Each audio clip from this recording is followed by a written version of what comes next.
Welcome to High5. 5 questions, 5 minutes. This time with Gabriel Bassett from the Verizon team behind the annual data breach investigation report. Thank you for joining me today. And Gabriel, you have just released the 2020 version. Tell me, what do you find to be the most surprising fact in the 2020 version? I think that the most surprising fact was the doubling in web application breaches. And when we look at it in hindsight, it obviously makes a lot of sense as attackers have started attacking kind of the web interfaces that we now use to do a lot of our business. But it was not something that we maybe were looking for going in. It was one of the things that just jumped out at us. Another surprise was, and this goes back to last year's report as well, is in 2018 we saw a huge jump in tax fraud forms. So the attackers stole tax identity information from an organization for all their employees and then filed fraudulent tax returns. And I'm really surprised that we have not seen that the last 2 years. It's something that I think is an easy, efficient attack for the attackers. And so it wouldn't surprise me at all if it came right back. Okay, but outside your numbers, how big a problem is the data breaches not being realized by the victim? Let's call it the dark numbers. I think this is one where attackers are heavily motivated to get their attack through quickly and efficiently. That's why they use things like credentials and phishing, attacks that let them get in, get what they want to get out. And so because of that, I think that there are probably not as many dark breaches in that you don't know it's occurring because you're not, those type of breaches will likely be espionage breaches where the attacker is sitting on a device waiting for maybe something interesting. On the other hand, if you're in something like international negotiations, that's an excellent place for an attacker to try to just sit and wait. The other place we see this, or starting to see this, is in criminal markets, where they gain access through one criminal and then they sell that access to a second.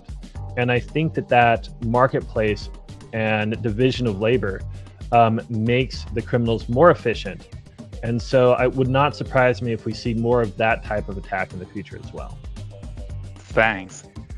Now, if you were the CISO for a large organization, how important are the social engineering risks to you then? I think that the human element is the most important element to a CISO. Credential attacks, phishing attacks, errors, even misuse, they all involve the human element in one way or another. And so as a CISO, the greatest thing you can do is to play to the individual strengths of the staff of your organization, help avoid their weaknesses, and prepare for them to make mistakes, because none of us are perfect. We're all going to make mistakes, either unintentionally or even if we're just trying to do the right thing but in the wrong way. And it's important as security leadership to support staff rather than punishing them for making mistakes. The report mentions pretexting 24 times, and it's part of social engineering. Is pretexting a real issue for large organizations? And explain, please, what pretexting is. Absolutely. Our definition of pretexting is dialogue leveraging an embedded scenarios. So, for example, an attacker pretends to be a CEO and emails a chief financial officer asking them to transfer money to the attacker's account. And this is a big thing for us. These are often called business email compromises, though in our experience, sometimes it doesn't even require an email to be addressed to be compromised. The attackers can just spoof an address. But it's one of the things that kind of got hidden in the report this year. We have so many incidents, and these tend to be incidents because a lot of times the attackers do it without compromising any data. But it got hidden within the incidents, and while it was only about 1.5% of incidents, it was 326 pretexting incidents, up from 213 last year. And so it's this really big issue that I think all organizations should worry about, because like we said last year in the report, why would an attacker ever really work at hacking something when they can just ask for the money and get it? Yeah, that sounds easy. Looking ahead, I know that's difficult, but what do you think will be the next big threat in your report for next year? So I expect that the 2021 and even on in the 2022 will be very like the threats for the 2019 and 2020. Fast and easy attacks that the attackers use to get money, or just simple errors, and particularly errors due to misconfiguration or misdelivery.